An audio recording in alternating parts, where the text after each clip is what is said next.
Hi all, അങ്ങനെ ഞാനും അമ്മയും കൂടെ വാങ്ങിക്കൊണ്ട് വന്ന ചെടികളെല്ലാം ഞങ്ങൾ വീട്ടിലെത്തിച്ചു. അപ്പം ഇതൊക്കെയാണ് ഞാൻ വാങ്ങിക്കൊണ്ട് വന്ന ചെടികൾ. അപ്പം അത്യാവശ്യം ജറബറയും ബോഗൻവില്ലയും പിന്നെ റോസയും ഒരു സ്റ്റാർ പോലുള്ളൊരു പൂവും കൂടി ഉണ്ട്. അതിൻ്റെ പേരെനിക്കറിയത്തില്ല.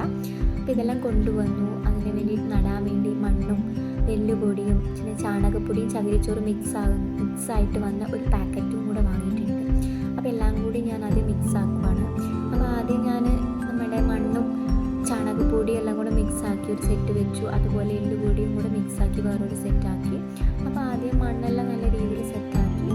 ഫസ്റ്റ് തന്നെ ഞാൻ നമ്മുടെ ഈ ചെടിയാണ് നടുന്നത്, ജറബറ എന്ന് പറയും. അപ്പം നമ്മൾ ഇത് തന്നെയാണ് ഫസ്റ്റിൽ നടുന്നത്. അപ്പോൾ അത്യാവശ്യം മണ്ണ് കൂടുതലായതുകൊണ്ട് മണ്ണ് ഞാൻ കുറച്ച് മാറ്റി.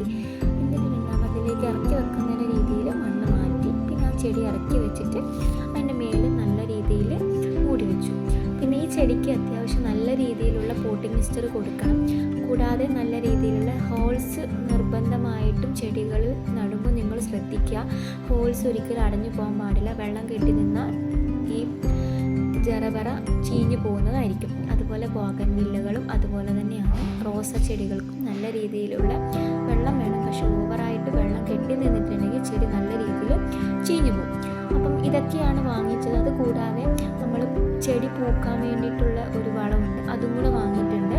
അപ്പം ഇത്രയും ചെടികളെല്ലാം കൂടി ഞാൻ വാങ്ങിയിട്ടുണ്ട്. അത്യാവശ്യം നല്ല രീതിയിലുള്ള ബോഗൻവില്ല കളക്ഷൻസ് ഉണ്ട്. അപ്പോൾ അതിൽ നിന്ന് ഞാൻ ബോഗൻവില്ലകളും എടുത്തിട്ടുണ്ട്.